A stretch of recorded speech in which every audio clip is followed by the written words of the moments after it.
Hey y'all, welcome back. If you follow my Facebook page, you probably saw this on there as an upcoming project.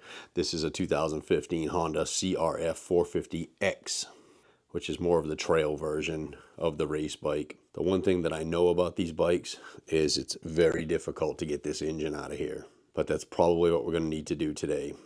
So the story with this bike is, gentleman, very nice gentleman, riding the bike, shut it down, went to start it, and the gear case that surrounds the kickstarter broke. And it's not uncommon on these to do that. So he kind of left it and didn't want to get involved with it any longer than that.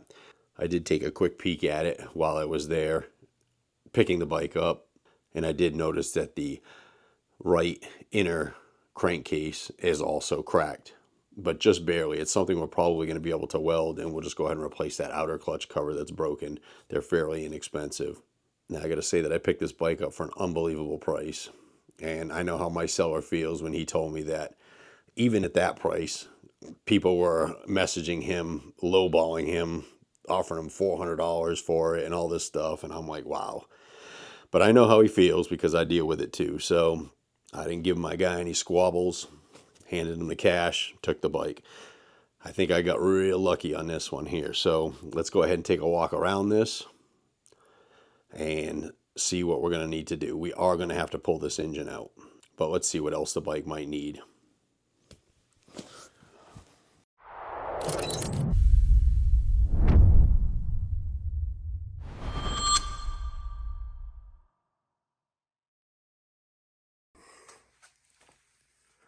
So the front tire's in decent shape.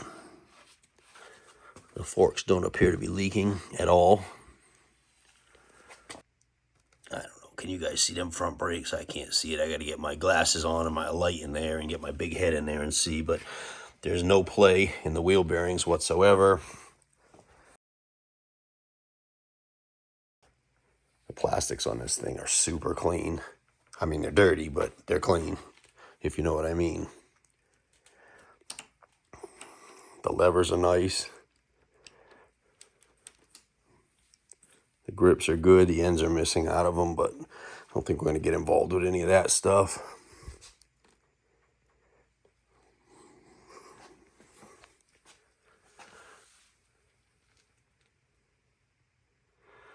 The good thing about this bike is it's not been sitting for a long time. This was just a recent failure.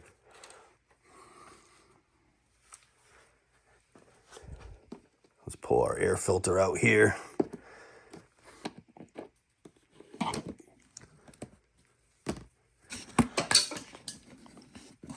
It's actually in good shape. There's not really any oil in it whatsoever. And we'll probably just go ahead and replace that. That chain is going to need to be replaced. Oh, it's tight. Man, I don't even know if I need to do anything with that. Maybe just a good clean and a lube.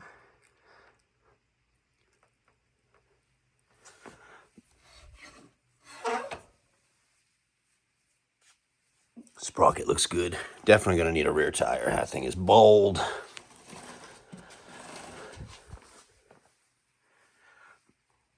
The rear brakes for sure need to be replaced. Almost metal to metal.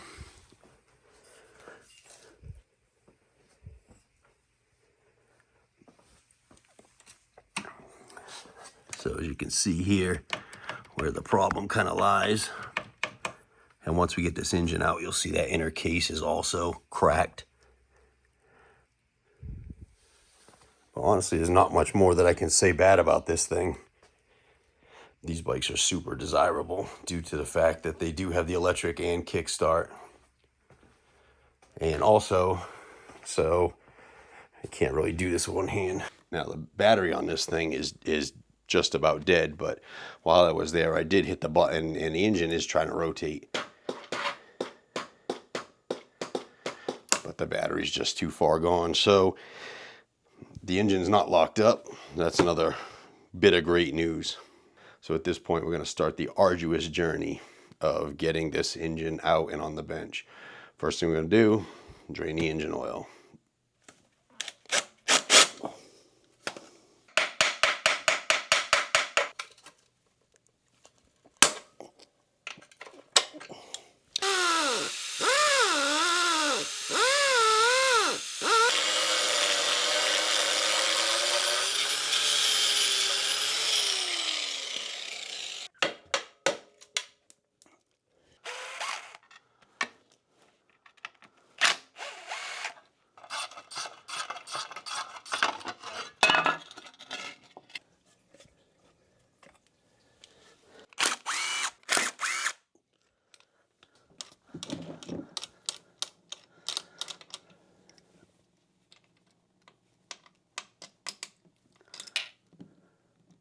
oil's super clean. Now, I technically don't need to drain the engine oil side of this, only the transmission side, pulling the outer clutch cover off. But we're going to change the oil in this thing anyway.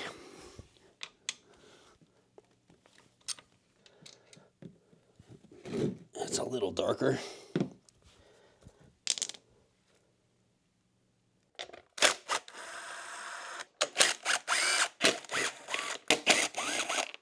This thing's got all the original bolts in it. I think I should just take them and throw them away and fit whatever I feel like in there.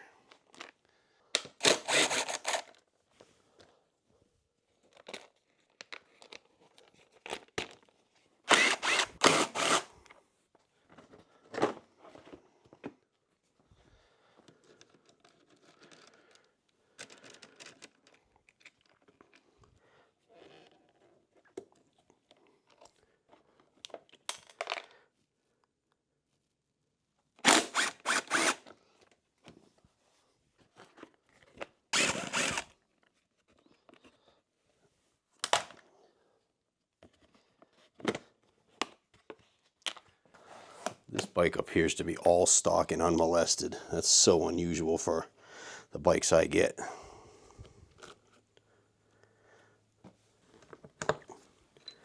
Literally, I don't even know how to act. Like, everything is here and where it's supposed to be.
Now that we got the shock out, you can see the crack on the inner case as well.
So some of these rear brake pivot bolts, if they haven't been taken apart before, more than likely will have some sort of retaining mechanism on the back side of it. This particular one has what they call a hitch pin.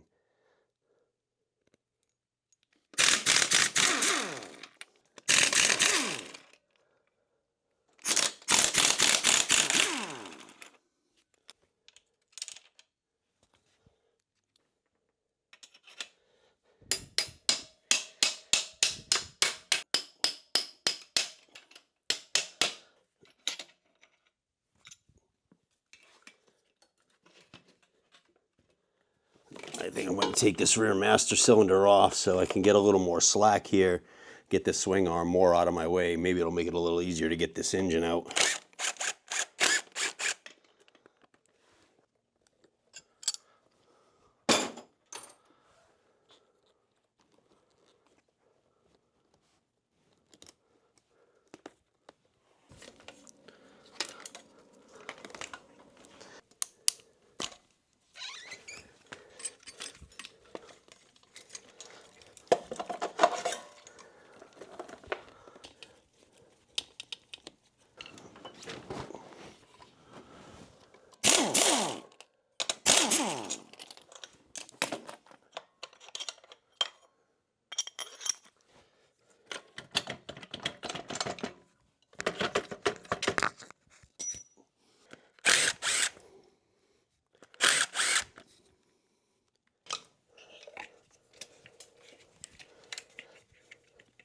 All right, let the struggle begin. This thing is shoehorned in here really, really well.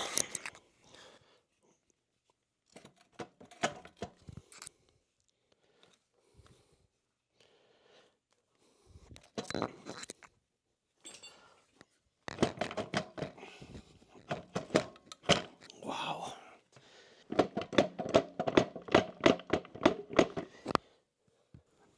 You want to take the valve cover off. It's sort of in the way.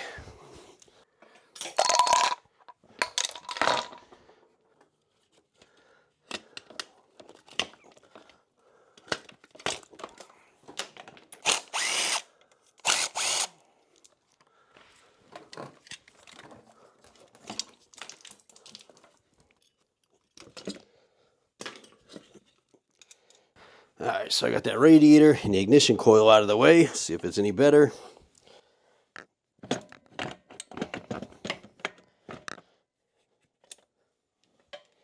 It definitely helped.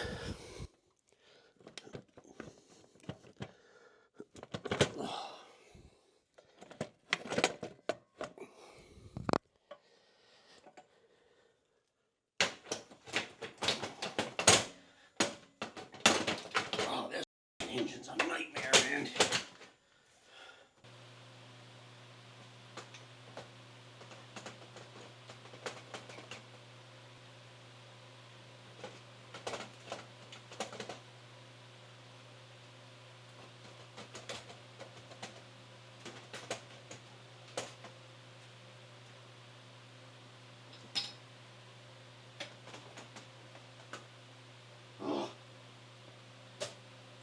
So I had to stop the video for a little bit, and if you need to know why, check my latest short that I put out.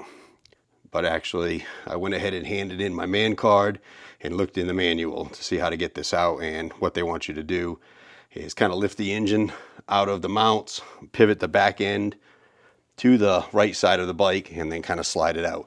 Still not easy by any stretch of the imagination.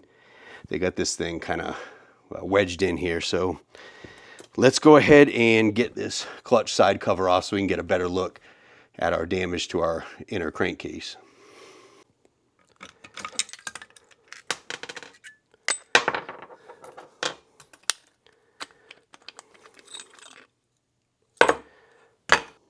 Okay, so it's not bad in here.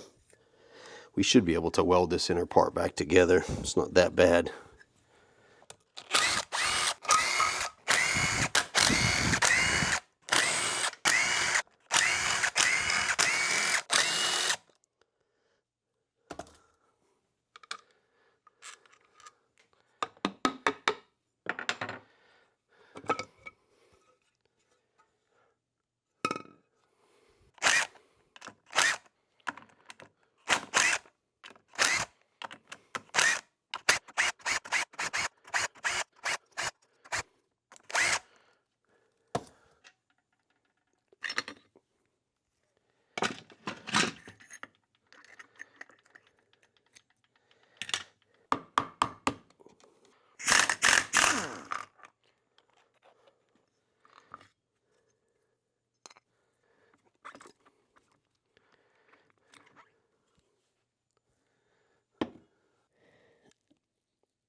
So obviously the little parking mechanism broke on this, so we'll have to order this part.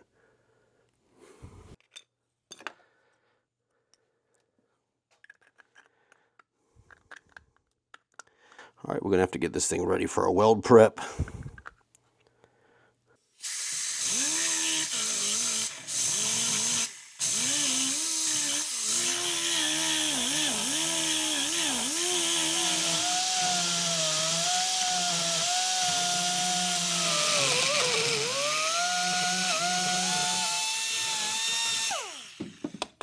Grind the threads out, so we're going to fill that all in with weld and then just re-drill and tap it.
Obviously we need to push this in and tack that.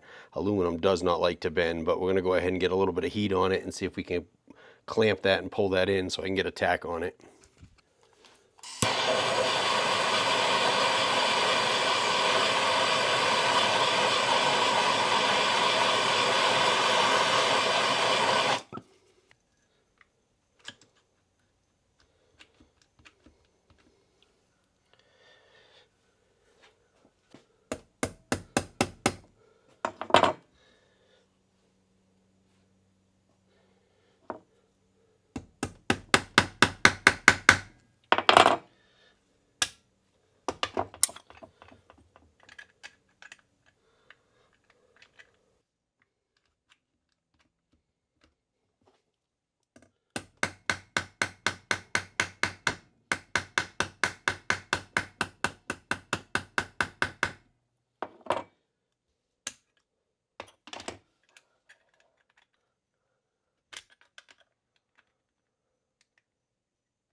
Well, that's about as close as I think we're going to get it. I'm going to go ahead and throw a tack right here so this will hold this lip in.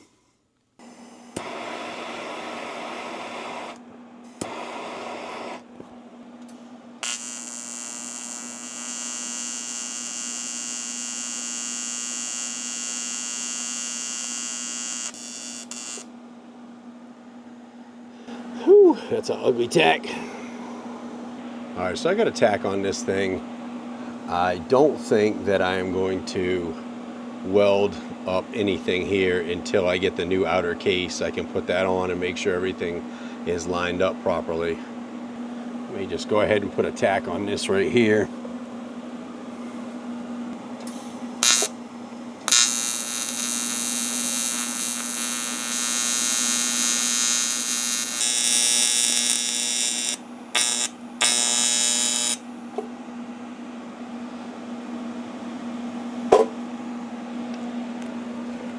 Alright, I got a couple of ugly ass tacks on this thing.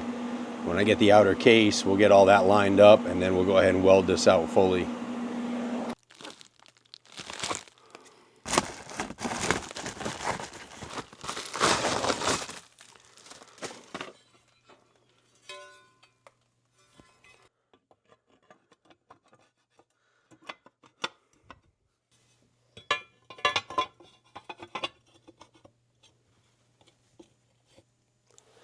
The gap looks pretty good. I'm going to go ahead and get this welded up.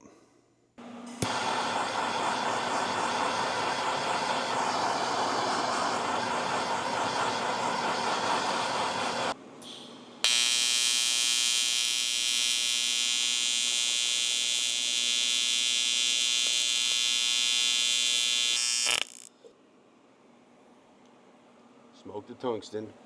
I'm famous at it.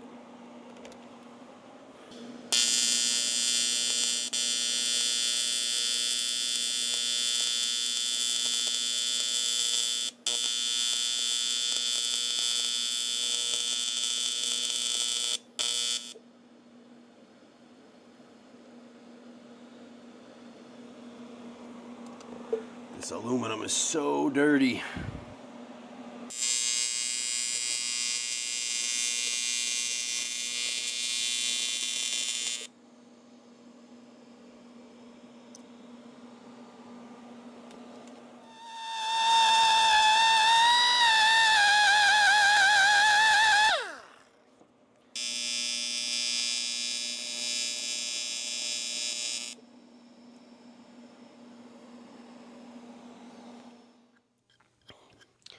Alright, so since my aluminum welding skills are on par with a 5th grader making a Thanksgiving card for their parents using a homemade flour paste glue, I had more pinholes in here than my Saturday night spaghetti supper draining sieve.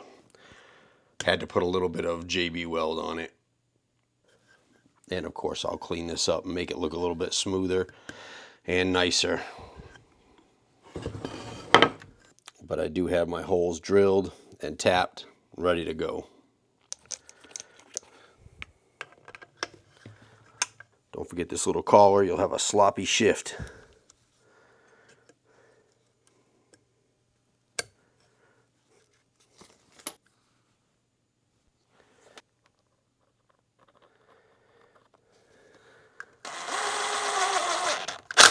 So I got lucky, I didn't have to purchase the kickstart mechanism. I had one from an 03 450, which is the same. One thing to remember with these kickstart mechanisms on this bike, there is a mark on the shaft and there's also a punch mark on the pawl here. You want to line those up, because if you don't, the kickstarter won't work properly.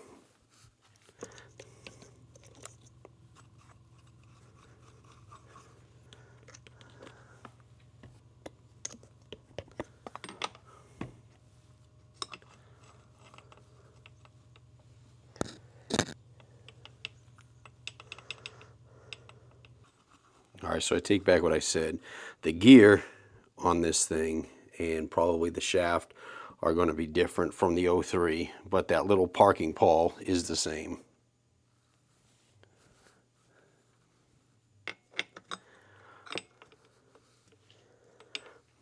And what was going on was this gear was sitting way too low in here.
Alright, we got to get our outer clutch case built at this point.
That's on there tight.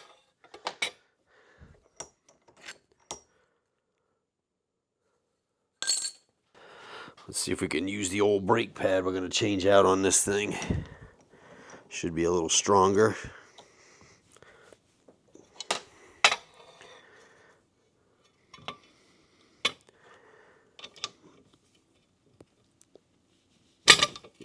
Wow. I got it, but it started to bend that brake pad as well.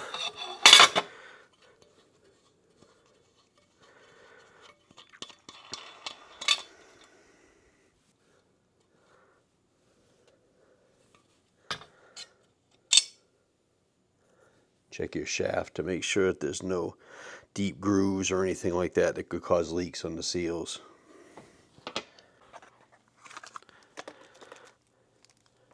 Alright, so when it comes to your water pump, you've got a couple of different seals in here. This here is going to be your water seal. And then this seal is going to be your oil seal, as you have water on this side of the case and oil on this side of the case. Now if you look here, there's a little hole down here called a weep hole, and if your water pump seal starts to leak, water will get past the seal, drip out of this hole. Same thing goes with the oil seal. If the oil seal goes, oil will drip out of this hole. This is made this way to keep oil and water from mixing. So if you ever run into one of those marketplace things that says, well, there's water in the oil, all it needs is a water pump seal. Nope, that's not going to be the case. More than likely you're going to have a damage to a head or a head gasket or something like that. So this will keep the oil and water from mixing. Easiest way to drive this water pump seal is to find a socket that most closely matches the outer diameter of the seal itself, and we can go ahead and drive that in. Now on the other side you're going to have your oil seal, and it's imperative that this goes in the right direction. And more than often, some of these can be kind of confusing because they could have lips on both sides, but generally you want the spring side of your seal to go towards whatever you're trying to seal in. In this case, it's going to be sealing oil from going into that passage. We'll go ahead and put our bearing in. Again, we're going to find a socket that fits the outer race of the bearing. Don't ever want to hammer on the inner race of the bearing because you could definitely damage it. Now on the impeller itself, it also has a sealing ring. I'm going to go ahead and pop that off. And we'll replace that in the same direction with the plastic facing towards your seal.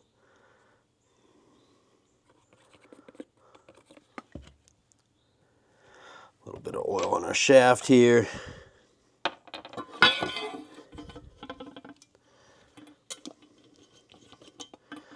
Oil on our seal.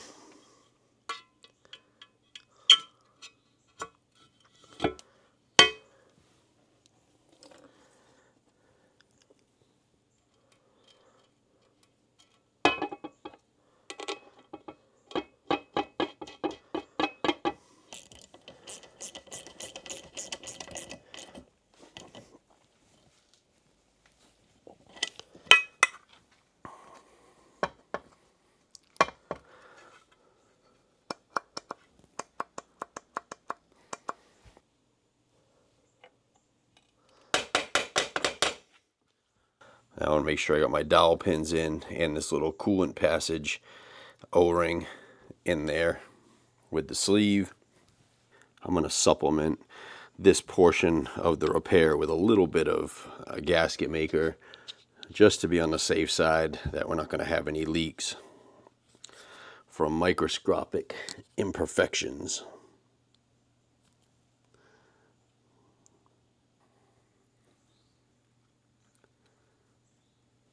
The end of our counterbalance here has a little bit of a notch, and that notch has to line up with this.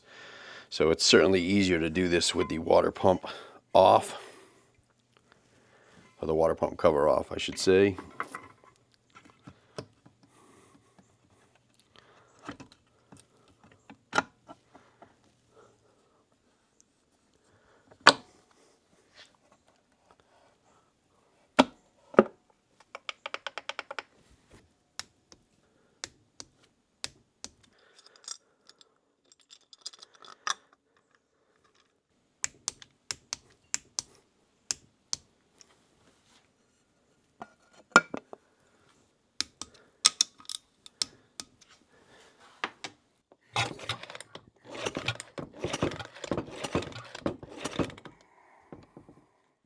All right, so while I'm in here, it would behoove me to go ahead and check my valve clearances.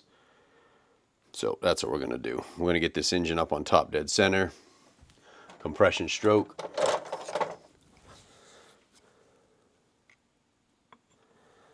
And what I want to do is rotate this engine over until this screwdriver is at its topmost travel.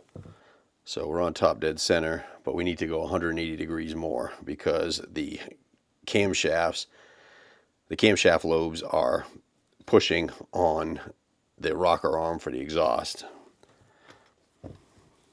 which means we're not on top dead center of the compression stroke. Now, as you can see, the cam lobes are all kind of pointing up and away from everything that it needs to push on.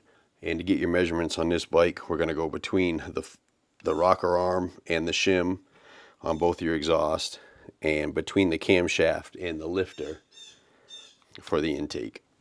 All right, from my service manual, my valve clearances, this is going to be cold.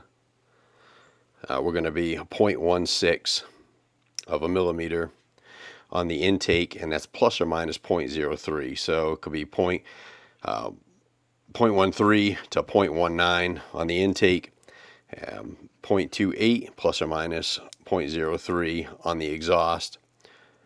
And again, that's going to give us 0.25 to 0.31 clearances. So we'll start with the exhaust. I'm going to start with the minimum clearance, which is 0.25. And we're going to expect this to go through. And it does. And then we're going to go to our maximum, which is 0.31. I don't have a 0.31, but I got 0.30, and this goes through, but it's very tight. And the next size up I got is 0.33. We should expect this to not go through. So we're good. If those are out of spec, we would have to do some adjustments. The exhaust on these are super easy to do because basically take out these two cam holder bolts and you can put it right in through the side here, pull the pin out, this rocker comes out, and you can go ahead and change these without messing with your timing whatsoever. The intake, on the other hand, you're going to have to pull all of this apart to get the camshaft out to do that. But the exhaust is in spec, and we're going to do our intake the same way. And again, we'll start with a 0.13. And that slides right through. That slides right through. And we'll go to our largest size here for the intake. 0.19. I don't believe I have a 0.19, but we're going to go a 0.20, and we should definitely expect this to not go through. So this thing is absolutely perfect. Now, when I'm shimming these, I like to shim them on the upper end of the spectrum. So if I have my choice between 0.13 and 0.19, I would always go 0.19.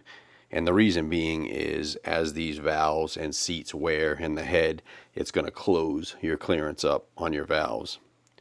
So this way it gives you a little bit of extra time. I'm going to go ahead and hook 12 volts up to the starter and just make sure this thing is going to wing over. I've got the negative just sitting here on the block. I could use jumper cables or something like that. I've got the positive here connected to my solenoid, and then I'll just use a pair of pliers here to jump out the solenoid.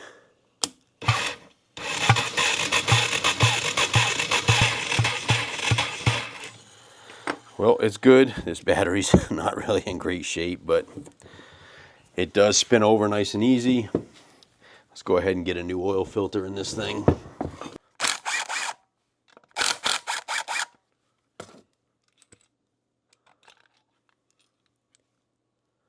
Always check your oil filter for any kind of metal shavings, especially down inside of the flutes.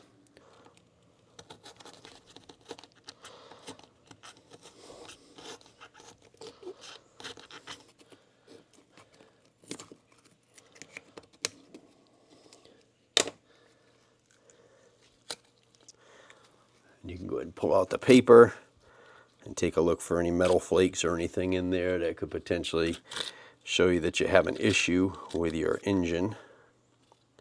This one is super clean. Now keep in mind you have a spring down in here. Don't lose this. It's going to be important. This actually pushes the filter out against the cover.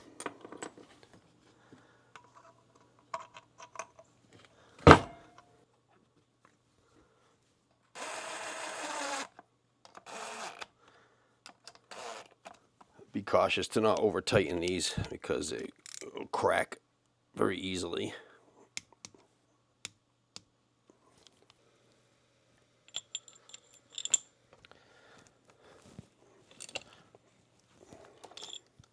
So just for the ease of getting this engine back in the frame, I'm going to leave the valve cover off so I don't scratch it all up.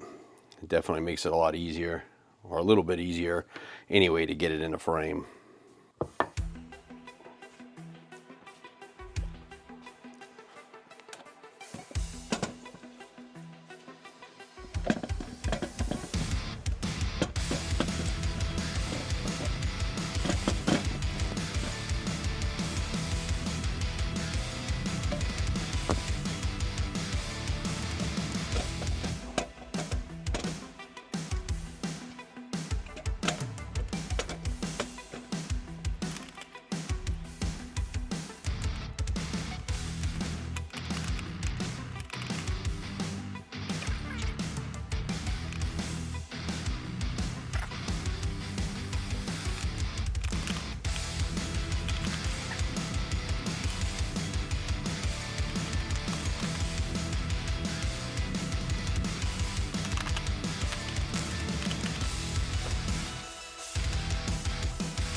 All right, I'm going to get all this stuff buttoned back up, and I'll see you when it's together.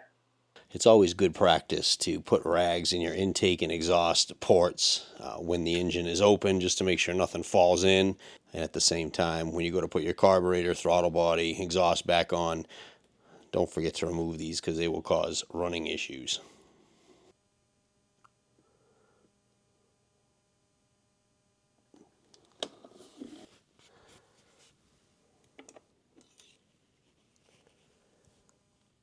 All right, now that I got the bike pretty much back together, fishing all these wires through the frame and subframe and everything else, and I've got the engine oil and transmission oil filled up and coolant in the radiator, I'm going to go ahead and get on this back wheel a little bit. We're going to replace the rear brakes, and we're going to go ahead and replace this rear tire.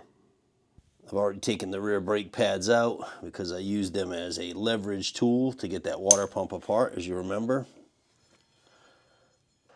And my caliper slides nice and free. That's beautiful.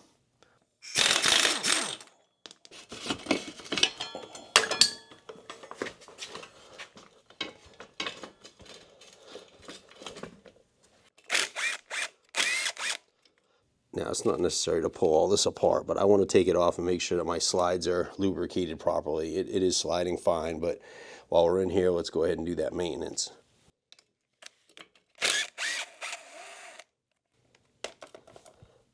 Now, this thing's still like brand new. That one's a little bit dry.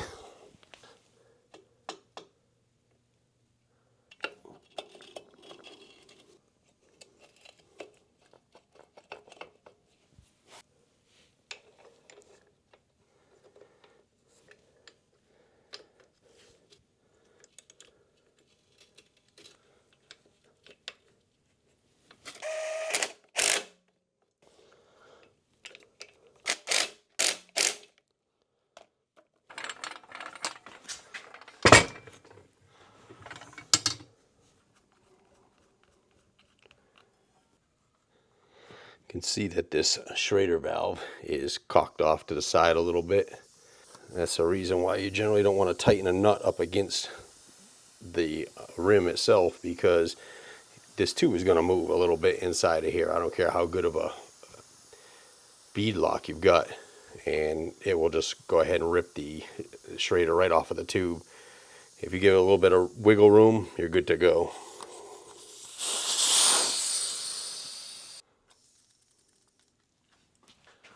This is the bead lock, and what this does is it clamps the tire to the rim. These bikes have so much torque that it'll just spin the tire on the rim if you don't clamp it down somehow. You may see bead locks on the front tire as well, and you're like, well, that doesn't make any sense because it's not a driven wheel.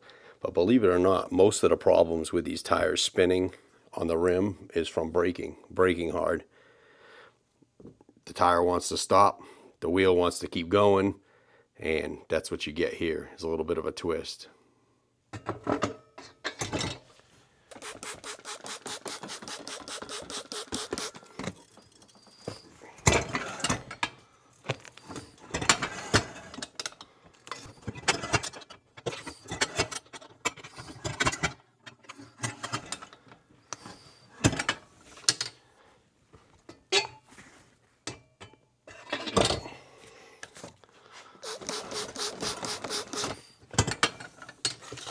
Now these tires can really be a fight sometimes to get these in and out. And I'll show you a little trick with this. First you want to do is go right where your Schrader valve for your tube is. And we're going to go ahead and pop that part of the bead over the lip. You may have to push in on your bead lock just a little bit to get that to go. Obviously be careful not to damage your tube.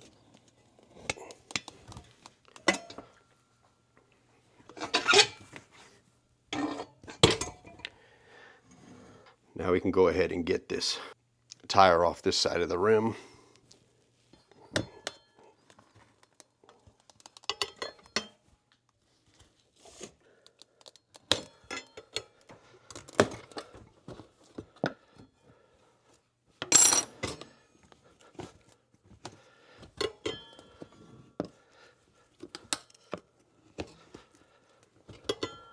Now what we're going to do is go back up to where our Schrader valve came through.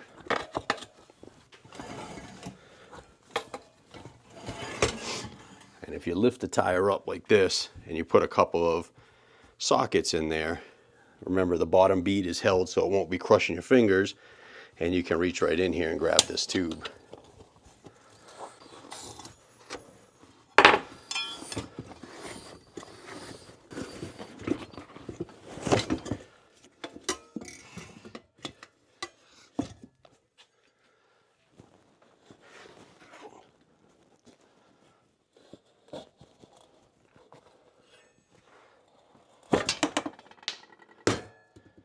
Once you get your rim off, clean up your bead surfaces real good, and then you'll be ready to put the tire back on.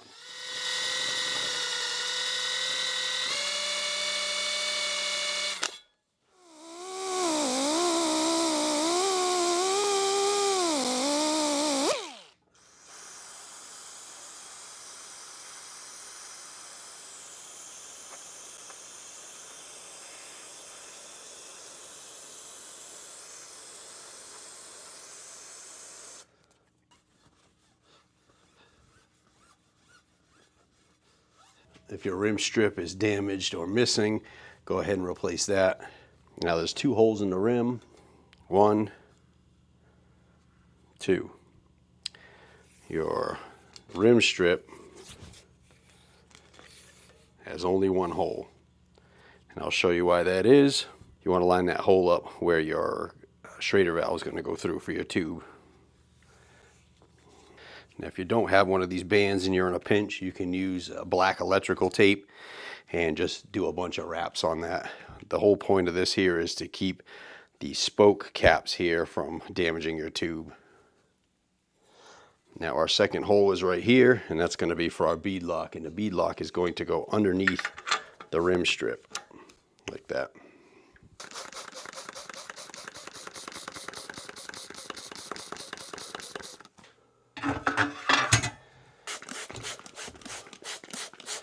I'm going to spray the beads down, and I'm also going to spray inside the tire so that the tube can move pretty freely in there. Pay attention to your tire. Sometimes these tires will have a direction on them. What I like to do is push this out and get this underneath there first as a starting point.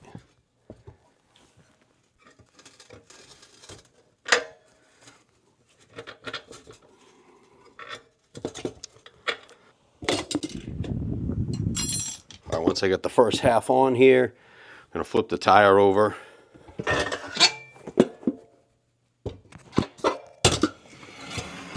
And again, we're going to be looking for where our Schrader valve comes through. We're going to get that on this side here.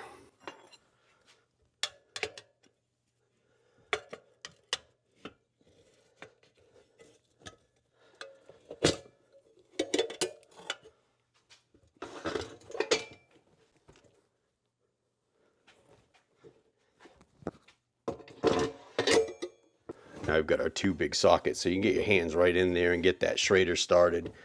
Now I'm going to be honest with you, this is a real wide tire, and it's quite a bit easier than some of them. Some of them can really be a pain, and you really just can't get your hands in there, so this trick will definitely help you out. So if you're putting a new tube, no problem, but if you're going to reuse the old tube, pump it up. Make sure that you didn't puncture it when you were taking it apart.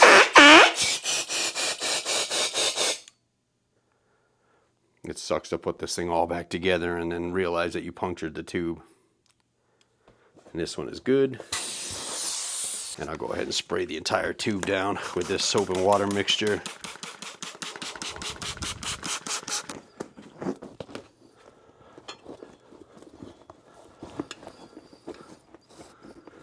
And vice versa. We're going to take the sockets out and work our tube in all the way around.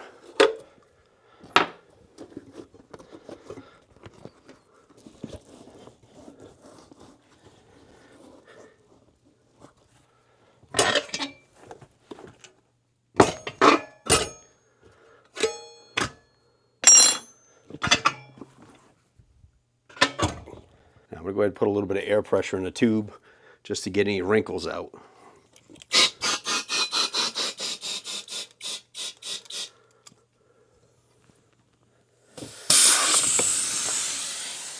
And just like we did when we started, I'm going to go ahead and get this part of the tire underneath the bead lock and then go all the way around. When I did a review on this tire machine, a lot of people had asked me what this pin was over here. Why is this pin here on the side of the machine? And the reason is when you're trying to put this bead back together, you can actually push this down and push it underneath there, and that's like an extra holding hand to hold the tire down. While you have your back wheel off, it's a good idea to pull your adjuster bolts out and lubricate them, or use some Never Seas or something like that on them just to make sure that they don't bind up in the future. It's a lot easier to move them, obviously, when the wheel's off. You can get a socket in on here.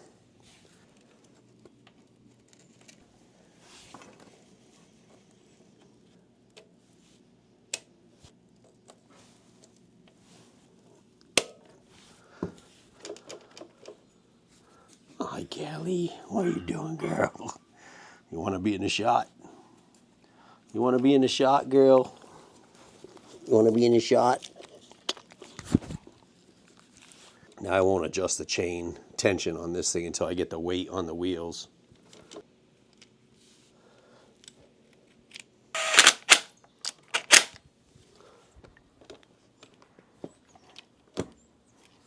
When hooking up your battery, you always want to hook up the positive first before the negative.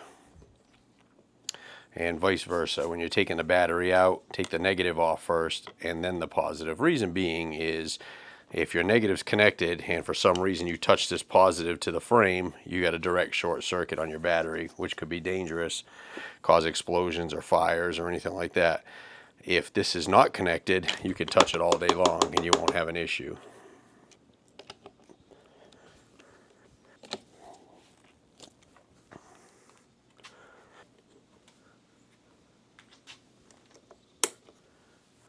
All right, let me go ahead and hit the start button here and see, make sure that this engine's going to crank.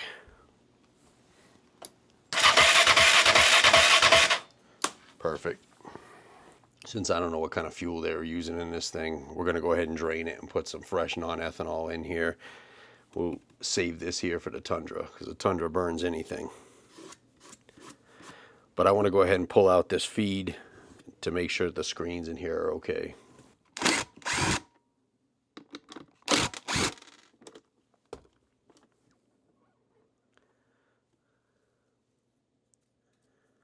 Yeah, that looks good.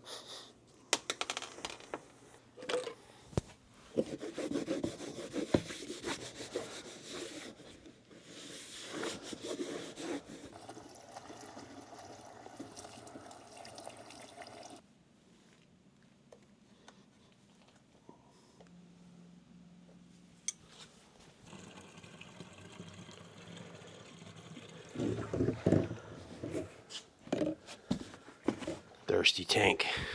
All right, so before I go cranking on this thing, I'm going to go ahead and change out this air filter as well.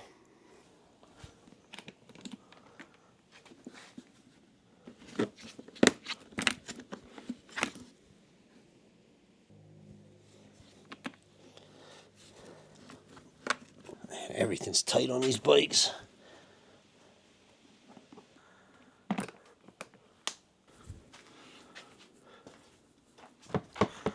All right, let's get some fuel going.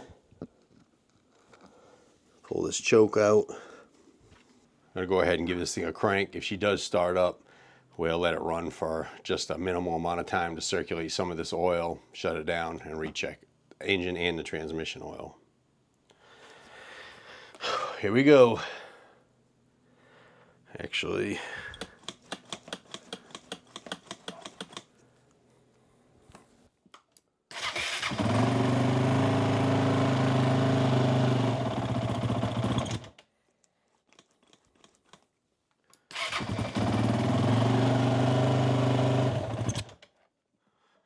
she's cold.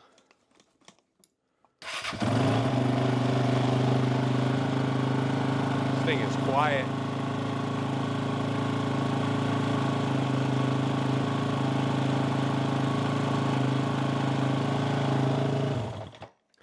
All right, good enough. All right, I'm just going to go ahead and recheck all the fluids.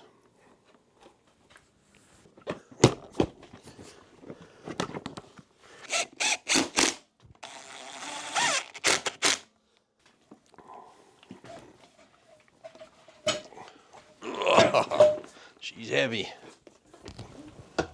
Get this chain adjusted. All right, let's see how clean and newish we can get this thing to look, and then take it for a ride.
All right, that's going to wrap this one up. Real happy how it came out. You can see it's beautiful, polished up nice. This engine runs real strong. Little Honda cold-blooded, which is typical. Once it warms up, it's great. A lot of power. This thing stand up in 3 gears without touching the clutch. Just rolling on the throttle. I want to thank everybody for tuning in, checking this video out. Appreciate all your support, subscriptions, likes, comments, buying of the merch, buying of the service manuals. It really helps, especially right now. Things are tough with the economy the way it is. I apologize for not putting any videos out for a while. I was actually on vacation, went back to visit my dad for a little bit up in Massachusetts, and it was gorgeous up there. He needed a little help with some stuff around the house, so then I was able to sneak him back here for a little while. So, like I said, thanks again, and I bid you adieu. Until the next one.